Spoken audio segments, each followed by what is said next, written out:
โดยสบายดีมื้อนี้น้องจะมาสอนการลิงก์ข้อมูลจาก Excel ไปหา Word อ่ามันจะมีความสะดวกในการพิมพ์บัตรเชิญของในหั้นเอกสารต่างๆเวลาที่เขาพิมพ์นี่เขาจะลิงก์ข้อมูลบ่ว่าจะเป็นชื่อบ้านผมนึกว่าบ่ประมาณนี้ของบัตรเชิญเข้าไปใน Word แบบสบายๆเวลาพิมพ์นี่มาเบิ่งกันเลยเนาะแล้วก็ศึกษาไปนำทับอิฐเราจะมากำหนดขนาดของหน้าเจี้ยเข้าบรรตูมคัสตูมเนาะแล้ววิธีที่2เราจะเข้าบรรจเม็ดน้อยๆตรงบนนี้ก็ได้อย่างความกว้างนี่น้องจะกำหนดเป็น20แล้วก็ความสูงกำหนดเป็น15อันนี้น้องใส่เป็นลงหน่อยเรื่องขนาดนี้ตามบัตรเชิญหรือว่าบัตรงานชนิดนี้บางคนเขาจะใส่เป็นตั้งหรือว่านอนแล้วนี่ก็ได้มันตามความมักของแต่ละคนกำหนดขอบนี่ถ้าเราจะไปโหลดใน Google นี่มันจะมีขอบงามๆเนาะ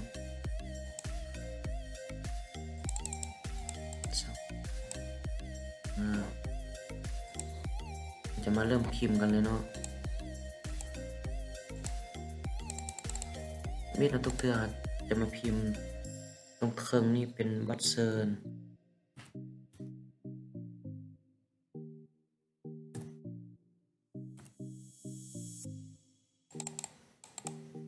ตามด้วยทาน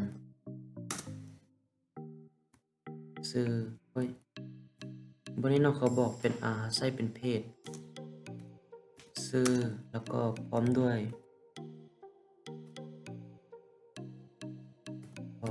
ครอบครัวบนนี้เราจะใส่เป็นพร้อมด้วยครอบครัวหรือพร้อมด้วยคู่ฮักก็ได้เนาะเป็นใหญ่หน่อยนึง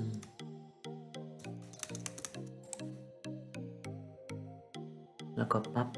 อันนี้ปรับตามความมักของเราแล้วเนาะเพื่อให้มันงามก็คือเราใส่เป็นวันนี้กลางๆนี่มันจะงามที่สุดบ้านแล้วก็บ้านนี่เป็นอย่างน้องจึงใส่บ้านนี่2อันเดี๋ยววันหนึ่งจะมาเบิ่งวิธีกันเลยเนาะอันนี้อย่าง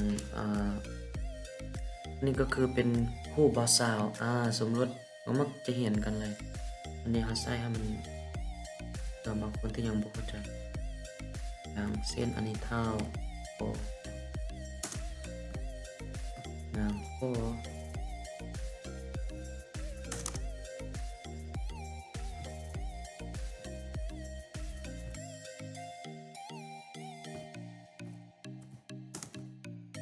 วันจันทร์ที่10กันยา2022สถาน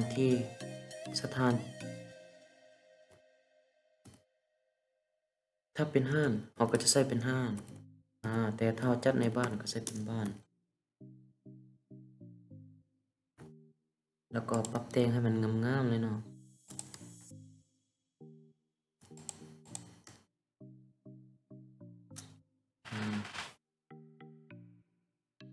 ขั้นตอนนี้เราจะมาเซฟไว้เลยเราจะเซฟไว้ช่อง E ช่อง C ช่องเมียงก็ได้นะเซฟอันนี้บัตรเชิญC เราจะมาเบิ่งวิธีการลิงก์ข้อมูลจาก Excel มาเข้าไป Word ก็คือเข้าบนนี้แล้วเนาะมันจะแสดงบนนี้ทานเพศชื่อแล้วก็พร้อมด้วยครอบครัวหรือพร้อมด้วยคู่ฮักแล้วก็บ้านก่อนอื่นเราต้องมาสร้างชื่อรายชื่อแต่ละคนแต่ละบุคคลตามที่เราจะเชิญมางานนี่เนาะบนนี้เราพิมพ์แต่ทานแต่ทางเทิงนี่แล้วก็เราจะมาลากกันลงจะคนจะร้อยเป็นพันคนกระเติกเลยมันก็จะออกมาเลยวันนี้เพศนี่มันจะจำแนกบนถ้าเป็นผู้ชายนี่เขาจะบ่ใส่เป็นทานเท้าจะบ่ใส่เท้าเนาะ เพราะมันอันนี้ก็บ่รู้คือกัน แล้วก็อาจจะใช้เป็นอันทานละล่าเขาน่าจะรู้เป็นท้าวแน่นอนเป็นผู้ชายแล้วก็ถ้าเป็นผู้หญิงนี่เพื่อให้เกียรติแล้วก็ความสุภาพประมาณนี้น้องก็บ่รู้เด้แล้วก็เขาใช้เป็นทานนางอันนี้มันจะเป็นบ่อนของเพศแล้วก็ใช้นางแล้วก็ลากลงหมดเลยชื่อนี่ก็เป็นชื่อที่เขาเสิร์ชมางานนั่นแหละแล้วก็พร้อมด้วยครอบครัวบ่นี่แหละน้องอันเว้าตะกี้หั้น ทางเทิงนี่เขาจะใส่เป็นพร้อมด้วยครอบครัวหรือพร้อมด้วยคู่ฮักก็ได้ ถ้าบนนี้เขาใส่เป็นพร้อมด้วยคู่ฮักแน่นอนบนเวิร์ดนี่บนนี้เขาก็ต้องใส่เป็นพร้อมด้วยคู่ฮักคือกันแต่บนนี้เขาใส่เป็นพร้อมด้วยครอบครัวเขาต้องมาสร้างบนนี้เป็นพร้อมด้วยครอบครัวคือกันเวลาเขาลิงก์นี่มันจะถึกตามเฟียลตามคำที่เขาสร้าง แล้วก็บางคนเวลาเซิร์ชนี่มันจะสลับกันเนาะพร้อมด้วยครอบครัวอย่างทานลาบแพงนี่เป็นพร้อมด้วยครอบครัวแล้วก็ถัดมา1คนหรือ2คนเป็นทานศรีสมพรเป็นพร้อมด้วยคู่ฮักมันจะสลับกันใช่นี่อันนี้นี่เขาต้องได้พิมพ์เองเนาะถ้าเป็นจังซี่นี่แต่ปัจจุบันนี้น่าจะบ่มีแล้วเนาะก็จะเลือกเป็นพร้อมด้วยครอบเวลาอันในห้างเอกสารเวลาเขาพิมพ์นี่บ่ว่าจะเป็นท้าวหรือนางนี่เขาจะใส่เป็นอันพร้อมด้วยครอบครัวอยู่ให้มันเรียงกันหมดเลยถ้าเป็นพร้อมด้วยคู่ฮักนี่เขาก็จะใส่เป็นพร้อมด้วยคู่ฮักเรียงกันหมดเลยแบบนี้แล้วก็บ้านนี่ก็ปกติเลยเนาะบ้านนี่ก็คือกันนี่แหละก็เวลาเขาจะอันนี้พอ ขอเว้านิดหนึ่งเวลาเพื่ออยากให้มันสะดวกเวลาที่เราจะมากวดเบิ่งว่ามีไผมาได้บ่มาแด้ก็คือเวลาเราจะเซิ้นไผเนาะมันต้องเฮ็ดแบบฟอร์มหรือว่าเป็นปึ้มแนวใดก็ได้มันจะหมายที่1นี่บ้านนี้อย่างบ้านทุ่งเสียงจันทน์มีไผแด่ที่อยู่บ้านทุ่งเสียงจันทน์เวลาเขาพิมพ์ในเอกสารมันก็จะง่ายเวลาแบบเขาพิมพ์แล้วก็บ่จำเป็นต้องพิมพ์อันนี้แล้วพิมพ์อันนี้เวลาเขาพิมพ์นี่เขาลากลงมันก็จะคือกันหมดเราก็จะมาเบิ่งวิธีการลิงก์เลยเนาะก็คือเราต้องเข้าบ่นี้เครื่องมือของ Mailing พอ Mailing แล้วก็มาเข้าบ่อน Start Mail นี่ Start Mail Merge อ่านภาษาอังกฤษผิดบนใดต้องขออภัยแล้วเนาะแล้วก็เข้าบ่อน Letter ทางถึงสุดเลย Letter เข้าบ่อน Select ก็คือค้นหาแล้วก็ Decryption Select Decryption กดอันที่2ก็คือ use and existing list อันที่2เนาะรูปของ try นี่แล้วก็มาเลือกช่องที่เราบันทึกไว้เมื่อกี้นั่นว่าเราบันทึกไว้บนใดแล้วน้องบันทึกไว้บนนี้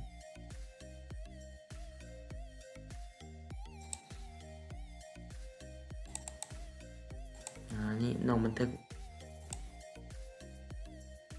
แล้วมันยังถามอีกเนาะก็คือตัวนี้แหละ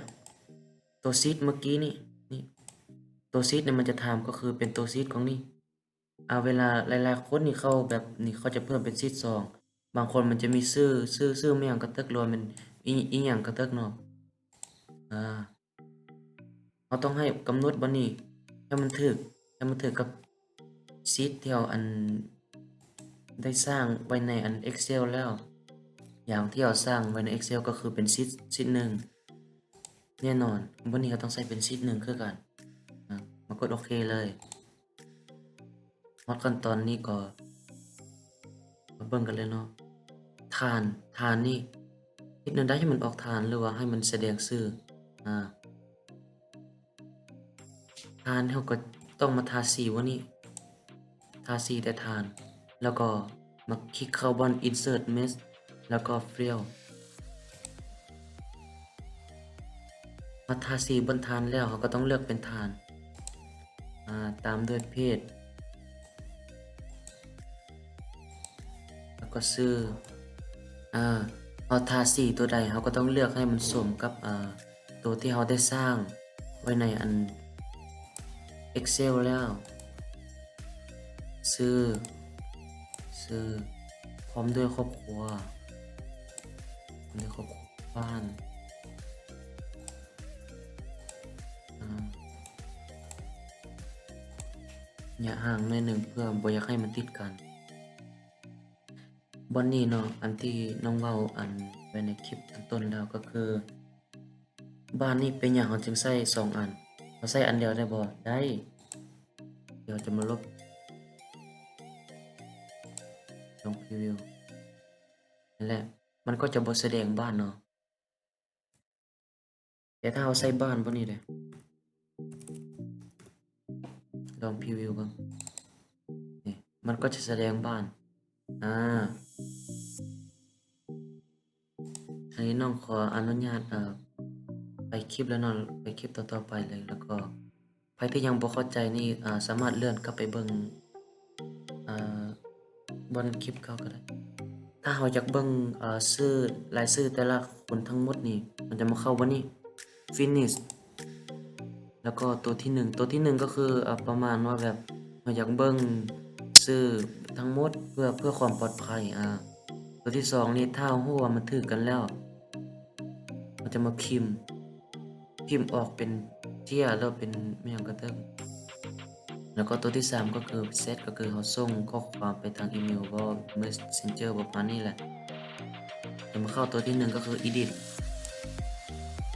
ส่วนวันนี้เอาก็คือมันถามว่าท่านต้องการเบิ่งทั้งหมดบ่เอาก็คือทั้งหมดมันจะมาเบิ่งทั้งหมดกันแล้วเนาะนี่มันก็แสดงออกมาทั้งหมดเลยจะมาจัดหน้าเจียให้มันงามๆจะมาเบิ่งวันนี้บนหน้าอืมทุกคนเบิ่งวันนี้มันต่างกันบ่ถ้าเป็นอันนี้ก็คือเป็นทานสมพรพร้อมด้วยครอบครัวบ้านประสางอันนี้ก็คือแน่นอนเป็นผู้ชายแต่บนนี้เนี่ยถ้าเป็นผู้หญิงแดก็ใช้เป็นนางทานนางคำลาพร้อมด้วยครอบครัวบ้านประสางมาเบิ่งในตารางของ Excel กันแล้วเนาะแม่นแท้หรือบ่ทานสมพรพร้อมด้วยครอบครัวบ้านประสางแล้วก็นี่ทานนางคำลาพร้อมด้วยครอบครัวบ้านประสางแล้วก็เบิ่งพร้อมด้วยครูฮักเด้นี่พร้อมด้วยครูฮักมันก็จะแสดงออกคือกันเนาะก็คือตามข้อมูลนี่มันจะให้มันต้องตรงกับชื่อเฟี้ยวหรือว่าชื่อทันทั้งเทิงนี่เนาะวันนี้นี่น้องขอย้ำอีกเทื่อหนึ่งถ้าเราใส่วันนี้เป็นพร้อมด้วยครูฮักตัวงานของอัน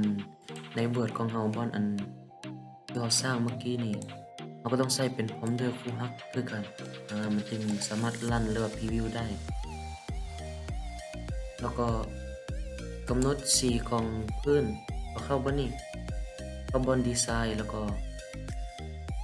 เพจ color กำหนดสีพื้นเราสามารถเลือกสีพื้นได้ตามใจแล้วก็บัดนี้คือการเราสามารถแต่งใส่เป็นลายดอกไม้ลายเป็นลายไม่ยังงามเป็นลายเป็นลายลาวบ่ลายไทยที่เราโหลดในอัน Google เอามาใส่จะนี่แต่งเวลาเราไปพิมพ์ไปเฮ็ดนี่มันจะสบายคือเราบ่จำเป็นต้องไปพิมพ์เทอละคนเนาะจะหั้นนี่มันยุ่งยากบ่ไหวเราก็เลยสร้างแต่หน้าเจียเดียวแล้วก็ลิงก์ลิงก์ข้อมูลจาก Excel มายัง Word มันจึงสบายก่อนจบคลิปนี้น้องก็ต้องขอบใจผู้ที่ติดตามรับชมแล้วก็รับฟังนำกันน้องอาจจะเว้าผิดพลาดประการใดหรือว่าแบบเสียงมันอาจจะติดขัดก็ต้องขออภัยนำเนาะพอดีแบบช่วงนี้เนี่ยอากาศหนาวต้องรักษาสุขภาพกันนะอากาศหนาวเจ็บคอเด้อขอขอบใจ